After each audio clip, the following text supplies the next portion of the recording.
Merhaba arkadaşlar, örgü kanalıma hoş geldiniz. Hem kız hem erkek çocuklar için yapabileceğiniz tığ işi, kolay ve güzel bebek hırkası yaptım. Bugün bu hırka anlatımını sizlerle paylaşmak istiyorum. Bakın arkadaşlar, hırkamızın görüntüsü bu şekilde. Arka bölüm bu şekilde bakın. Yaka yaptım, bakın buraya çok güzel oldu arkadaşlar. Ön bölümden düğmeli yaptım.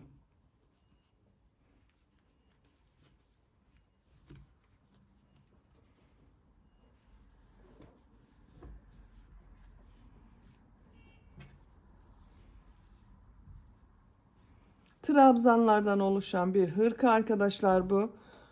Ön bölüme bakın, yaka bölümünün buraya roba bölümüne 3 düğme iliği yaptım. Karşısına birer tane düğme diktim.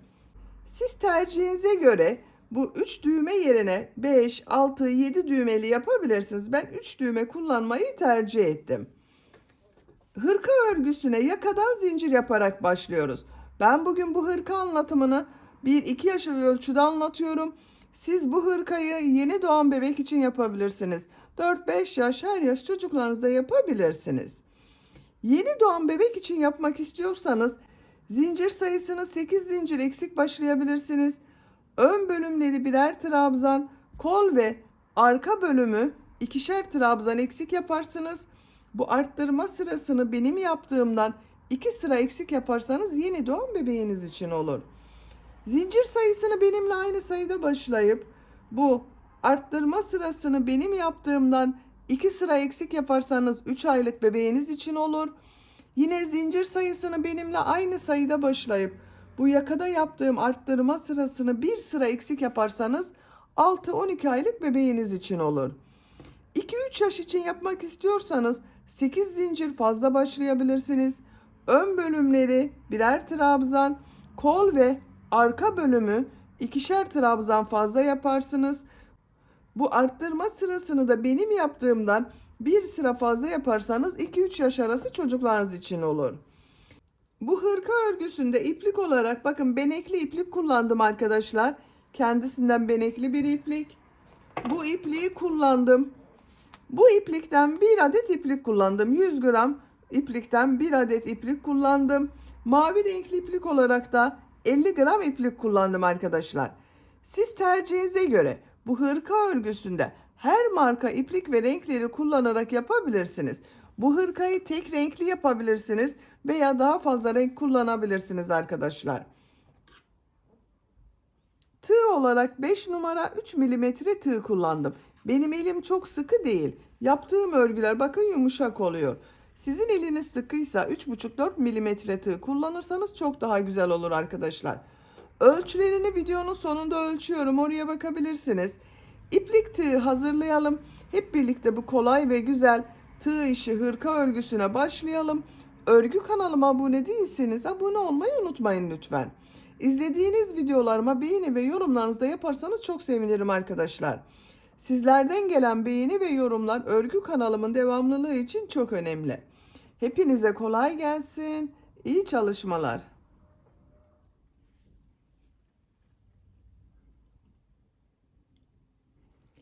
Örgüye yakadan zincir yaparak başlıyoruz. İlk ilmeği ben bu şekilde yapıyorum. Zincirleri yapmaya başlıyorum. Çok sıkı zincirler yapmıyorum. 75 zincir yapalım. 75 zincir yaptım. Bakın çok sıkı zincirler yapmadım. 75 zincirin kaç santimetre olduğunu ölçüyorum.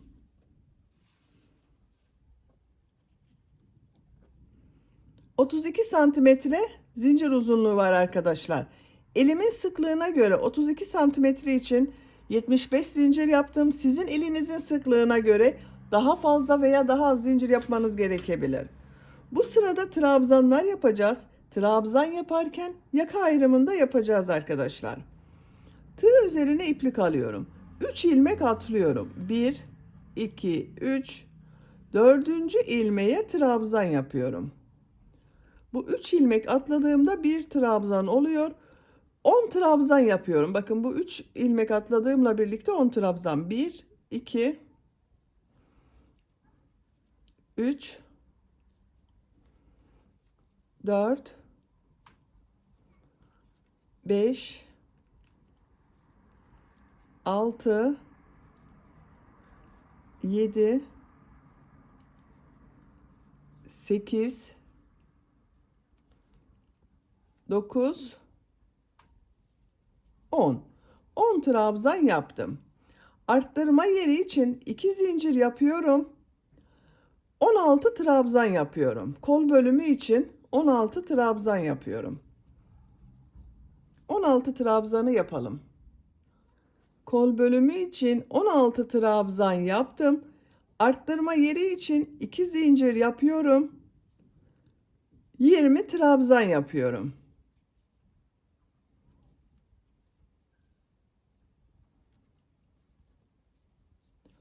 Buraya siz kaç trabzan yaptıysanız arkadaşlar, buraya da 2 katını yapacağız. Ben 10 trabzan yaptım. Buraya 20 trabzan yapıyorum. Siz 11 trabzan yaptıysanız burayı 22 trabzan yapabilirsiniz.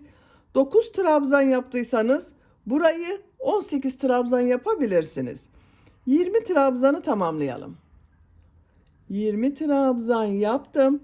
Arttırma yeri için 2 zincir yapıyorum. Kol bölümü için 16 trabzan yapıyorum. Bakın bu kol bölümünde 16 trabzan yaptım. Bu kol içinde 16 trabzan yapıyorum.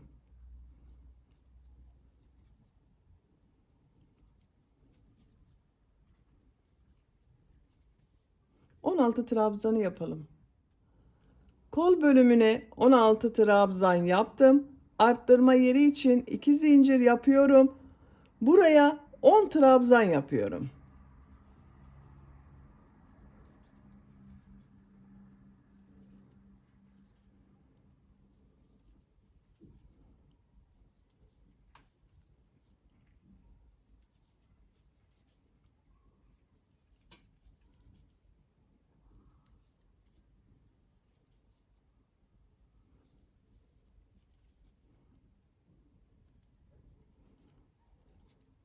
On trabzan yaptım. Bu sırada bakın yaka ayrımlarını yaptım. 10 trabzan yaptım. Sıra sonunda da 10 trabzan yaptım. Kol bölümüne 16 trabzan yaptım. Buraya da 20 trabzan yaptım. İkinci sıradayım. Bir zincir yapıyorum. Örgüyü çeviriyorum. 10 ilmek üzerine 10 trabzan yapıyorum bakın. Buraya kadar devam edelim. 10 trabzan yaptım. Arttırma yerine bu 2 zincir üzerine 1 trabzan, 2 zincir, 1 trabzan yapıyorum.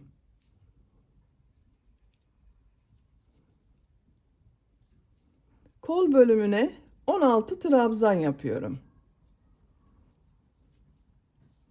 Buraya kadar devam edelim. 16 trabzan yaptım. Arttırma yerine 1 trabzan, 2 zincir, 1 trabzan yapıyorum.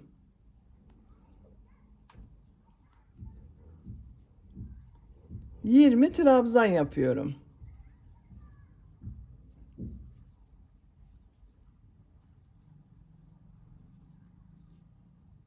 Buraya kadar devam edelim. Arttırma yerine kadar 20 trabzan yaptım. Arttırma yerine 1 trabzan, 2 zincir, 1 trabzan yapıyorum.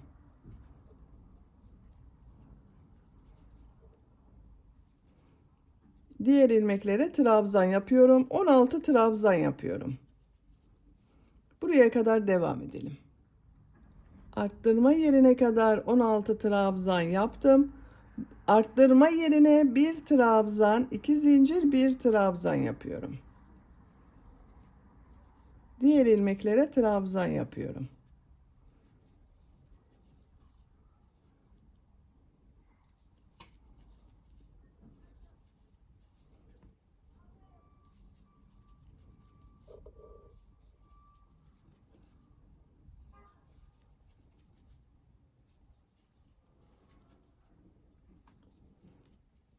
Bakın son trabzanı ilk sırada 3 ilmek atlayarak yaptığım bir trabzan var. 3. zincir üzerine trabzan yapıyorum.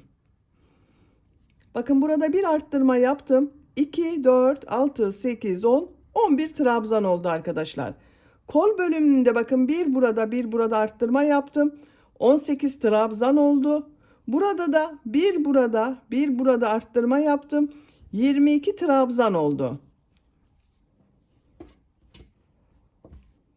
Görüntüsü bu şekilde.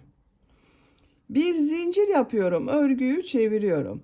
İlk ilmeğe trabzan yapıyorum. 11 trabzan yapıyoruz. Buraya kadar devam edelim. Arttırma zincirine kadar trabzan yaptım. Bu iki zincir üzerine bir trabzan, iki zincir, bir trabzan yapıyorum. Arttırmalar arkadaşlar bir trabzan, iki zincir, bir trabzan şeklinde yapıyoruz. Diğer ilmeklere trabzan yapıyorum. Bakın. Bu arttırma yerlerinde de bir trabzan, iki zincir, bir trabzan yapalım. Diğer ilmeklere birer trabzan yapalım. Sıra sonuna kadar devam edelim. Sıra sonuna kadar tamamladım. Arttırma yerlerinde bakın bir trabzan, iki zincir, bir trabzan yaptım. Diğer ilmeklere birer trabzan yaptım. Görüntüsü bu şekilde arkadaşlar. Roba örgüsü bu şekilde devam edecek. Bu 4 yerde arttırmaları bir trabzan, iki zincir, bir trabzan şeklinde yapıyoruz. Diğer ilmeklere birer trabzan yapıyoruz. Yapacak olduğunuz çocuğun büyüklüğüne göre bu 4 yerden düzenli arttırmalar yaparak roba örgüsüne devam edelim. Roba bölümünü bu 4 yerden düzenli arttırmalar yaparak 10 sıra yaptım. 1, 2, 3, 4, 5, 6, 7, 8, 9, 10. Santimetre olarak ölçüyorum. Yüksekliğini ölçüyorum. 10 santimetre roba yüksekliği var arkadaşlar. Bakın görüntüsü bu şekilde oldu. Arttırmayı ben burada bitiriyorum arkadaşlar. Siz biraz büyük yapmak istiyorsanız 1-2 sıra arttırma yaparak devam edebilirsiniz. Bu sırada kol ve gövde bölümünü birbirinden ayırıyorum. Bir zincir yapıyorum, örgüyü çeviriyorum. İlk ilmeğe trabzan yapıyorum. Diğer ilmeklere trabzan yaparak devam ediyorum. Bu arttırma zincirine kadar devam edelim. Arttırma yapacağım yere kadar trabzan yaptım. Arttırma zinciri üzerine ön bölüm için 2 trabzan yapıyorum. Kol altı için 3 zincir yapıyorum. Tığ üzerine iplik alıyorum. Kolda bulunan bütün ilmekleri atlıyorum. Arka bölüm için arttırma yerine 2 trabzan yapıyorum. Bakın üst zincir ile ön ve arka bölümü birleştirdim. Diğer ilmeklere trabzan yaparak devam ediyorum. Buraya kadar devam edelim. Buraya kadar trabzan yaptım. Arttırma yerine 2 trabzan yapıyorum. Kol altı için 3 zincir yapıyorum. Tığ üzerine iplik alıyorum. Kolda bulunan bütün ilmekleri atlıyorum. Bu arttırma yerine ön bölüm için 2 trabzan yapıyorum.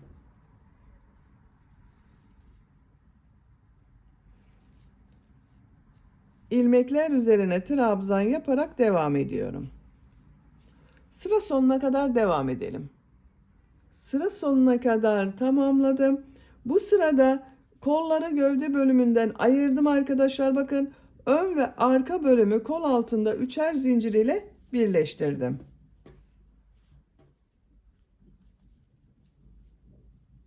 Görüntüsü bu şekilde oldu. Trabzan sırası yapıyorum. Bir zincir yapıyorum. Örgüyü çeviriyorum. İlk ilmeğe trabzan yapıyorum. Diğer ilmeklere trabzan yaparak devam ediyorum.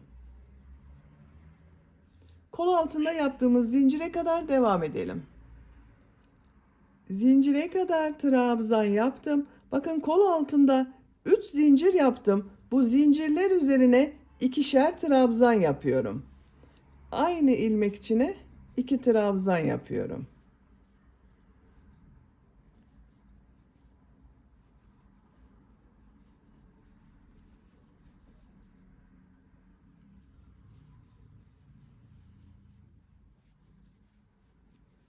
Bakın üst zincir üzerine ikişer trabzan yaptım.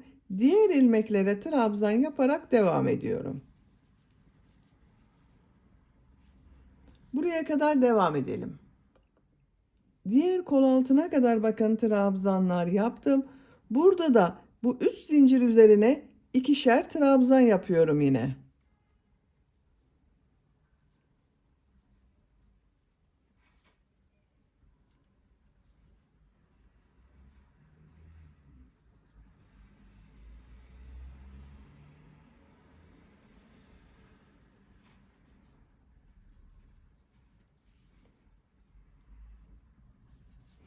Diğer ilmeklere trabzan yaparak devam ediyorum. Sıra sonuna kadar devam edelim. Sıra sonuna kadar tamamladım. Bu renk ipliği kesiyorum. Siz tercihinize göre ipliği kesmeden aynı renk iplik ile devam edebilirsiniz. Ben renk değiştiriyorum arkadaşlar. Bakın bu şekilde oldu. Siz aynı renk iplik ile örgüye devam edebilirsiniz. Ben bu renk bir iplik kullanıyorum. Bakın bu mavi rengin olduğu benekli bir iplik var. Aralarda mavi benekler var. Bu renk iplik ile devam ediyorum. Siz farklı renkli iplikler de kullanabilirsiniz. Bu kestiğim ilmeğe bu renk iplik ile bir ilmek yapıyorum. İpliği bağlayabilirsiniz.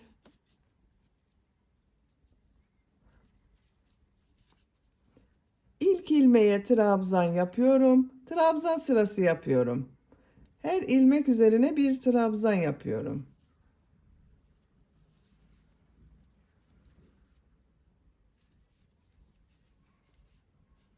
Bakın kol altında da her ilmeğe birer trabzan yapalım. Sıra sonuna kadar devam edelim.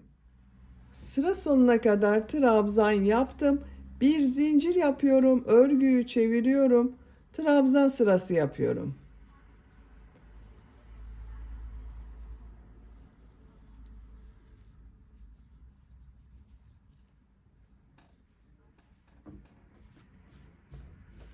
Bakın bu şekilde oluyor arkadaşlar. Gövde örgüsü trabzan sırası olarak devam edecek. Bu renk sıralamasını tercihinize göre istediğiniz gibi yapabilirsiniz arkadaşlar. Rengarenk yapabilirsiniz. Bakın 2 sıra bu renk, 2 sıra robayı yaptığınız renk iplik ile veya tek renk iplik ile istediğiniz gibi yapabilirsiniz. Gövde örgüsünü trabzan sırasını tekrarlayarak devam edelim. Gövde örgüsünü yapacağım ölçüye göre tamamladım. Kaç sıra yaptığımı sayıyorum. Bakın kol altından sonra mavi renkli iplik ile başladım. 1, 2, 3, 4, 5, 6, 7, 8, 9, 10, 11, 12, 13, 14, 15, 16, 17, 18 sıra yaptım. Santimetre olarak ölçüyorum. 18 santimetre yükseklik var arkadaşlar. Benim yapacağım ölçü için yeterli. Siz biraz büyük yapmak istiyorsanız 1-2 sıra devam edebilirsiniz. Şimdi uç bölümü yapacağız arkadaşlar. Bakın bu renk ipliği kesiyorum.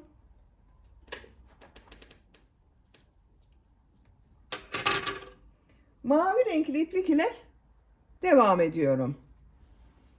Bakın buradan bu ön pattan mavi renkli ipliği bağlıyorum.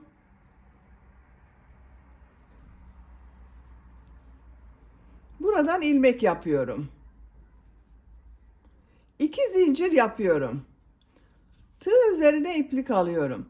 Şu ilk trabzanı düz taraftan boşluktan alıp trabzan yapıyorum.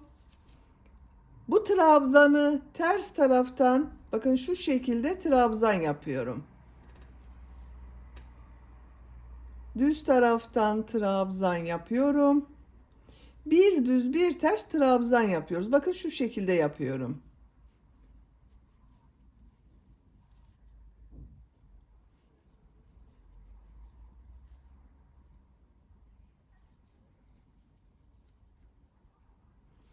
Sıra sonuna kadar devam edelim. Sıra sonuna kadar tamamladım. Son ilmek üzerine trabzan yapıyorum. Bakın bir düz bir ters trabzan yaptım. Görüntüsü bu şekilde oldu. 2 zincir yapıyorum. Örgüyü çeviriyorum. Bu sırada Yaptığım bu trabzanları nasıl görüyorsam o şekilde trabzan yapıyorum. Bakın ilk trabzan ters tarafta görünüyor. Ters taraftan trabzan yapıyorum. Düz tarafta görüyorum. Düz taraftan trabzan yapıyorum.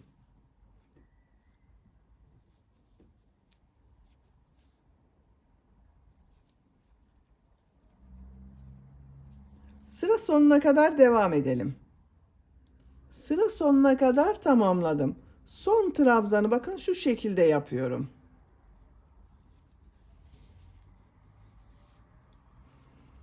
2 zincir yapıyorum. Örgüyü çeviriyorum. Bu sırada yine nasıl görüyorsam o şekilde trabzan yapıyorum. Düz taraftan trabzan yapıyorum. Ters taraftan trabzan yapıyorum.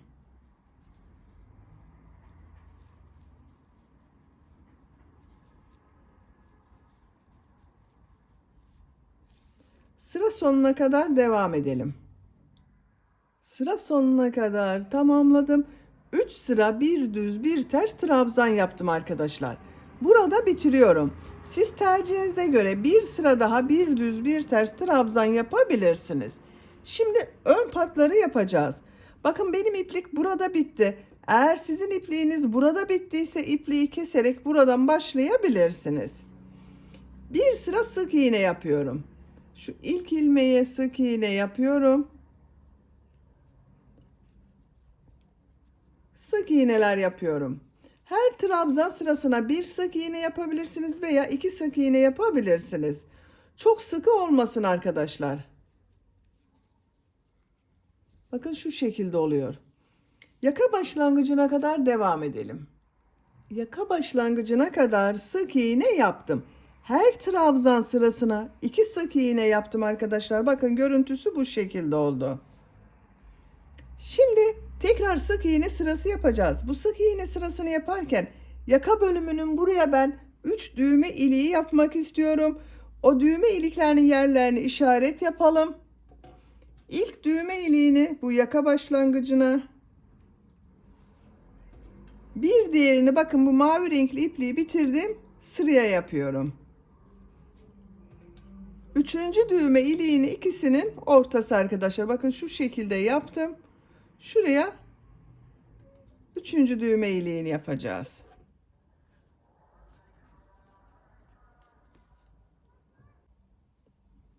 Bir zincir yapıyorum. Örgüyü çeviriyorum.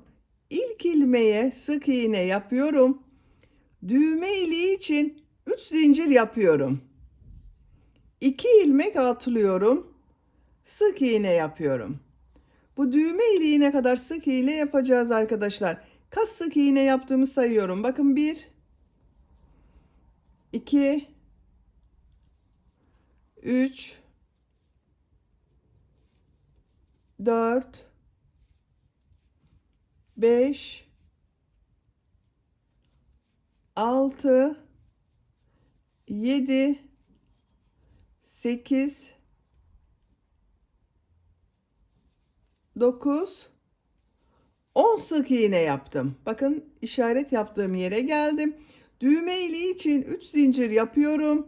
2 ilmek atlıyorum. 10 sık iğne yapıyorum. Bu iki düğme iliği arasına kaç sık iğne yaptıysanız buraya da aynı sayıda sık iğne yapıyoruz.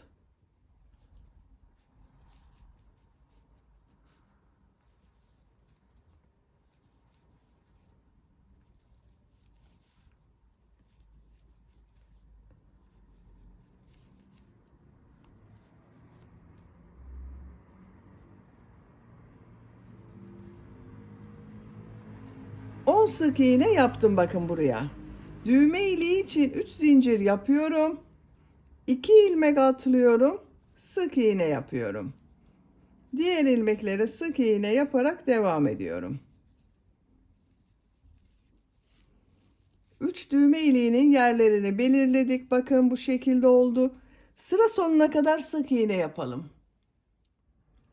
Sıra sonuna kadar sık iğne yaptım. Bir zincir yapıyorum. Örgüyü çeviriyorum. Bu sırada yarım trabzanlar yapıyorum. Tığ üzerine iplik alıyorum. İlk ilmeğe yarım trabzan yapıyorum. Diğer ilmeklere yarım trabzan yapıyorum. Yarım trabzanı bilmeyen arkadaşlar için gösteriyorum. Bakın tığ üzerine iplik alıyorum. İlmeğe tığ takıyorum. İplik aldım.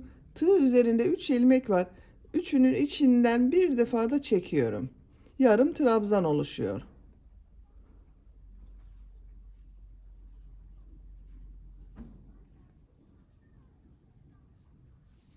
Düğme iliğine kadar devam edelim.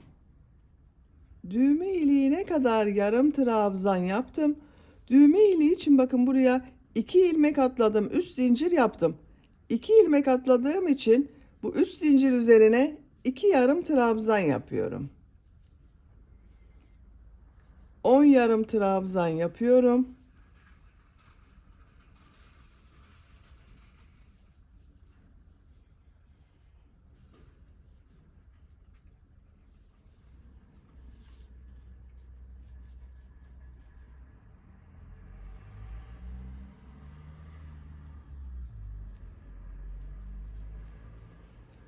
Düğme iliği için yaptığım 3 zincir üzerine 2 yarım trabzan yapıyorum. 10 yarım trabzan yapıyorum. Bakın düğme ilikleri daha belirgin oldu. Sıra sonuna kadar devam edelim.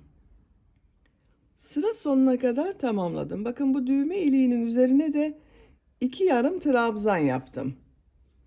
Bakın düğme ilikleri bu şekilde oldu.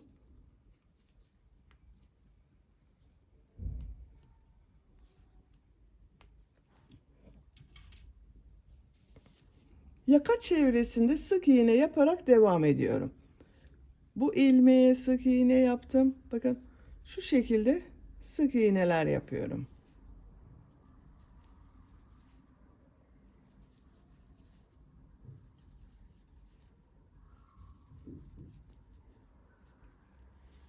Buraya kadar devam edelim. Sıra sonuna kadar bakın yaka çevresinde sık iğne yaptım. Son ilmeğe sık iğne yapmadım arkadaşlar. Bu ön pattada burada yaptığımız gibi 2 sıra sık iğne, 1 sıra yarım trabzan yapacağız. Bu iplik ile devam etmiyorum. Bu ipliği son sırada yarım trabzan sırası yaparken kullanacağız. İplik içinden diğer ucunu çıkarıyorum. Yaka başlangıcına ipliği bağlıyorum.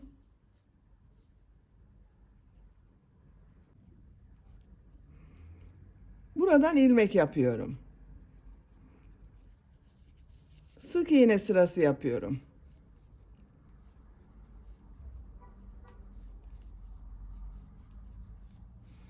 Sıra sonuna kadar devam edelim. Sıra sonuna kadar sık iğne yaptım. Bir zincir yapıyorum, örgüyü çeviriyorum, sık iğne sırası yapıyorum.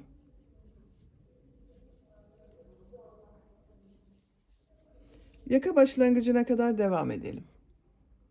Sıra sonuna kadar sık iğne yaptım. Bu ipliği kesiyorum.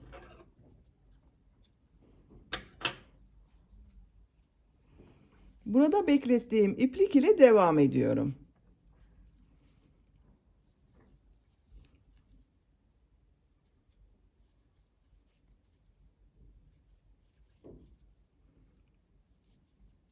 Bakın son ilmeği de sık iğne yaptım. Şimdi yarım trabzan sırası yapıyorum.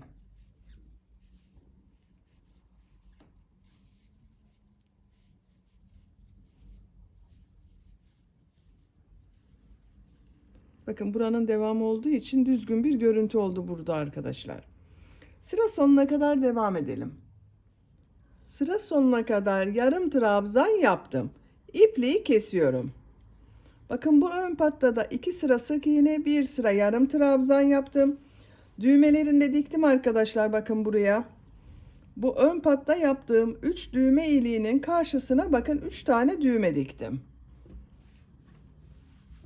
Gövde bölümünü bitirdik. Şimdi kol örgüsünü yapalım. Kol altından başlıyorum. Bakın kol altında 3 zincir yaptım. Ortadaki zincire ipliği bağlıyorum. Buradan ilmek yapıyorum. Tığ üzerine iplik alıyorum. Bu arttırma yerine kol bölümü için 2 trabzan yapıyorum. Siz biraz geniş yapmak istiyorsanız bunu 3 trabzan yapabilirsiniz. Diğer ilmeklere trabzan yaparak devam ediyorum. Sıra sonuna kadar devam edelim. Sıra sonuna kadar trabzan yaptım. Arttırma yerine 2 trabzan yapıyorum. Bakın sıra başında da aynı yaptım. Dediğim gibi siz biraz geniş yapmak istiyorsanız bunu 3 trabzan yapabilirsiniz. İlk ilmek ile bakın başladığım ilmek ile ilmek kaydırma yaparak birleştiriyorum. Bakın kol altı görüntüsü bu şekilde oldu. 2 zincir yapıyorum. Örgüyü çeviriyorum. Örgüyü çevirerek örüyorum. İlmekler üzerine trabzan yapıyorum.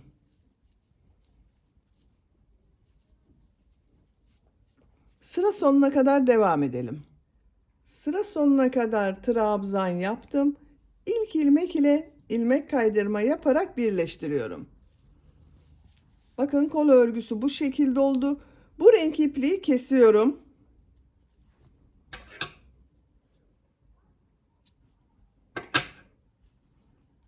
Siz tercihinize göre aynı renk iplik ile kol örgüsüne devam edebilirsiniz.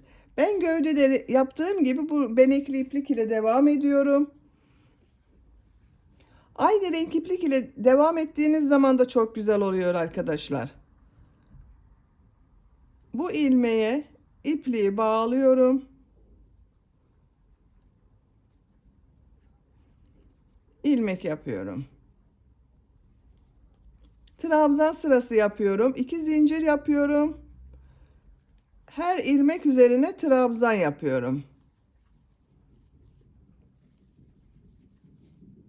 Sıra sonuna kadar devam edelim. Sıra sonuna kadar trabzan yaptım. İlk ilmek ile ilmek kaydırma yaparak birleştiriyorum.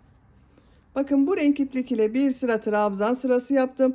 2 zincir yapıyorum. Örgüyü çeviriyorum. Bakın örgünün ters tarafından devam ediyorum. Yuvarlak devam etmiyorum arkadaşlar. Yuvarlak devam ederseniz bu gövde ile görüntüsü çok farklı olur. Gövde ile aynı görünmesi için sıra sonunda örgüyü çevirerek yapıyorum. Bakın örgünün ters tarafından trabzan sırası yapıyorum. Sıra sonuna kadar devam edelim. Sıra sonuna kadar trabzan yaptım. Bakın son ilmeğe de trabzan yaptım. İlk ilmek ile ilmek kaydırma yaparak birleştiriyorum. 2 zincir yapıyorum. Örgüyü çeviriyorum. Bakın bu sırada düz taraftan devam ediyorum. İlmekler üzerine trabzan yapıyorum.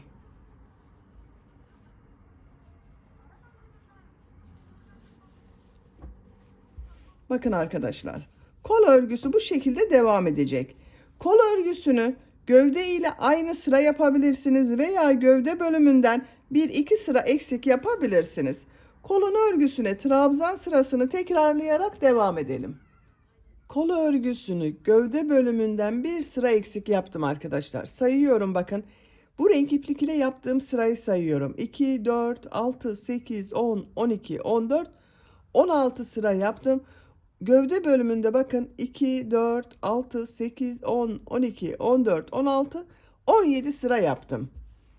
Kol ucunda bileklik bölümü yapacağız. Bakın diğer kol örgüsünü ben tamamladım.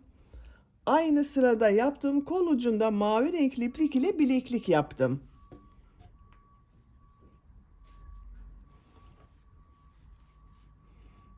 Bu ipliği kestim arkadaşlar bakın. Bu ilmek üzerine ipliği bağlıyorum.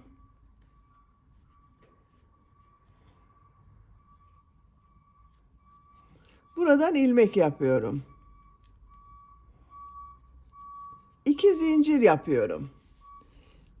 Trabzanları bir düz bir ters trabzan yapıyorum. Burada yaptığımız gibi. Şu şekilde bakın. Düz taraftan trabzan yapıyorum. Ters taraftan trabzan yapıyorum. Bir düz bir ters trabzanlar yapıyoruz.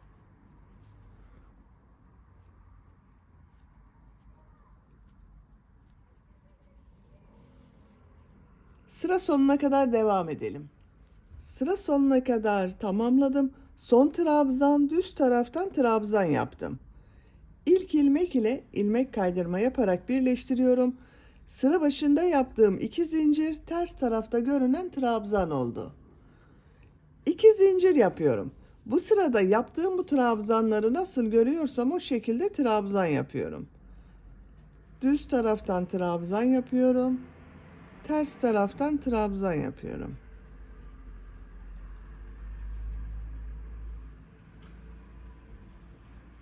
Sıra sonuna kadar devam edelim.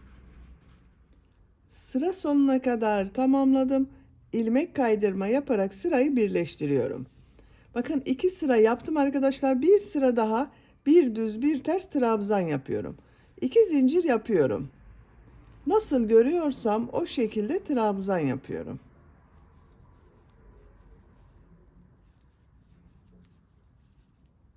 Sıra sonuna kadar devam edelim. Sıra sonuna kadar tamamladım. İlk ilmek ile ilmek kaydırma yaparak birleştiriyorum. İpliği kesiyorum. 1, 2, 3 sıra bir düz bir ters trabzan yaptım. Bu yükseklik benim için yeterli arkadaşlar. Siz tercihinize göre bir sıra daha bir düz bir ters trabzan yapabilirsiniz. Bakın diğer kolda da aynı yaptım. Siz diğer kolu da bu kol örgüsü gibi başlayıp tamamlayabilirsiniz. Bakın hırkamız bu şekilde oldu. Çok güzel oldu arkadaşlar. Hırkayı bu şekilde kullanabilirsiniz. Ben yaka çalışması yapmak istiyorum bir de. Yaka bölümünün buraya bu gövde bölümünü yaptığım renk iplik ile yaka yapıyorum. Siz tercihinize göre dediğim gibi yaka yapmadan da kullanabilirsiniz. Şu ilmekten bakın. Şu ilmeğe bu ilk trabzan sırası başladığım sıranın üzerinde bulunan ilmeğe ipliği bağlıyorum. Trabzan sırası yapacağız. Buradan ilmek yapıyorum. Bu ilk ilmek üzerine trabzan yapıyorum. Bakın bir trabzan yaptım. Bakın bu son sırada yaka bölümünün buraya sık iğne yaptığım sıra var. Şu sık iğne sırasının ilmekten alarak yapıyorum. Bakın burada 2 ilmek görünüyor arkadaşlar. Şu ilmeğe trabzanlar yapıyorum. Bakın 2 ilmeğin şu ilmeğe tığ takıyorum, trabzan yapıyorum.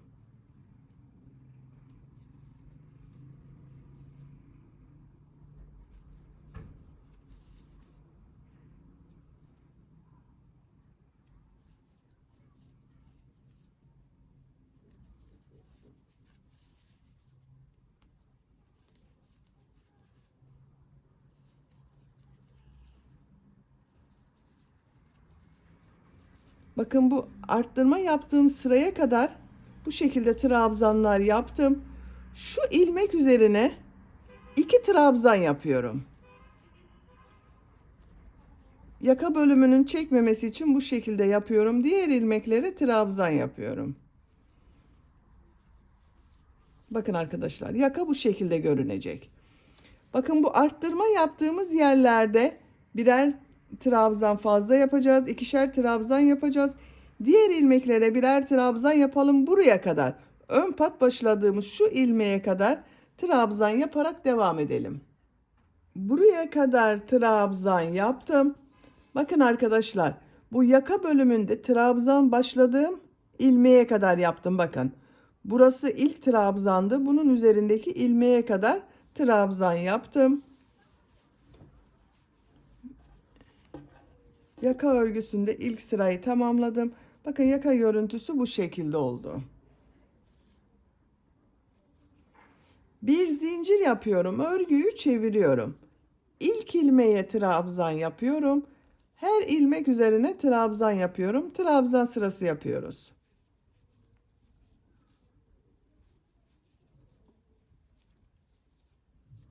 Sıra sonuna kadar devam edelim. Sıra sonuna kadar trabzan yaptım. Bir zincir yapıyorum. Örgüyü çeviriyorum. Trabzan sırası yapıyorum. Bakın ilk ilmeğe trabzan yapıyorum. Diğer ilmeklere trabzan yaparak devam ediyorum.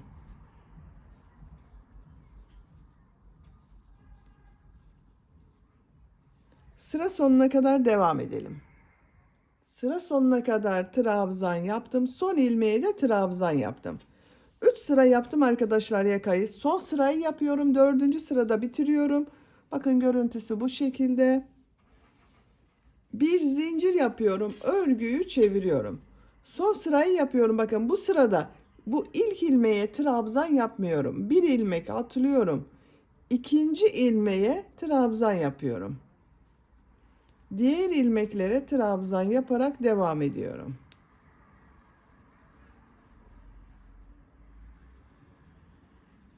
Bakın yaka bölümünün burası yuvarlak görüntü elde ettim. Sıra sonuna kadar devam edelim. Son ilmeğe trabzan yapmayacağız arkadaşlar. Bir ilmek kalasıya kadar trabzan yaparak devam edelim. Sıra sonuna kadar tamamladım. Son ilmeğe bakın trabzan yapmadım. Bir zincir yapıyorum. Bu ilmeğe ilmek kaydırma yapıyorum. İpliği kesiyorum. İlmek kaydırma yaptığım için bakın burada yuvarlak bir görüntü oldu arkadaşlar. Sıra başında da bakın yuvarlak bir görüntü elde ettim. Sıra sonunda da yuvarlak oldu. Yaka örgüsü bu şekilde oldu. Şimdi bu yaka çevresinde bir sırada sık iğne yapıyorum. Aynı renk iplik ile sık iğne yapıyorum. Bu yaka örgüsü başladığım ilmeğe ipliği bağlıyorum. Buradan ilmek yapıyorum. Yaka çevresinde sık iğneler yapıyorum.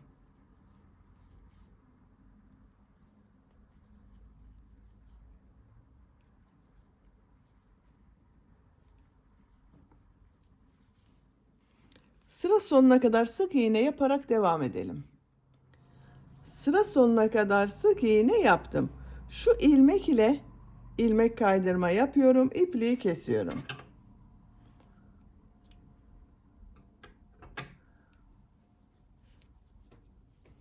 Bakın yaka çevresinde bir sıra sık iğne yaptım arkadaşlar.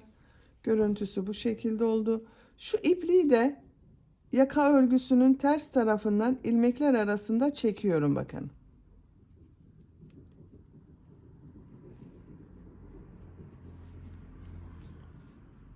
Görüntüsü bu şekilde.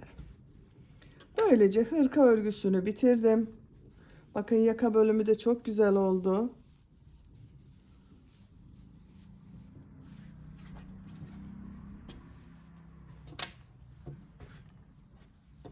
Çok kullanışlı bir hırka yaptık arkadaşlar. Düğmelerini takıyorum.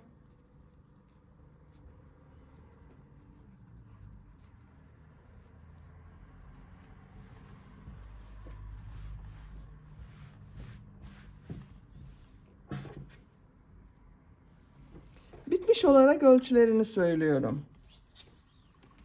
Kol altının buradan gövde genişliğini ölçüyorum.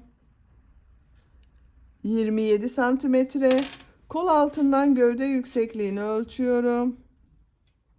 21 santimetre. Kol yüksekliğini ölçüyorum kol altından. 18 santimetre kol altı yüksekliği var. 1-2 yaş ölçü için yaptım arkadaşlar. Bakın bu şekilde oldu. Bebeğiniz kilolu bir bebek olmazsa 2 yaş bebek çok rahat kullanır. Beni dinlediğiniz ve izlediğiniz için hepinize çok teşekkür ederim. Örgü kanalıma abone değilseniz abone olmayı unutmayın lütfen. Sizlerle yeni örgülerde görüşmek dileğiyle. Hoşça kalın, sevgiyle kalın.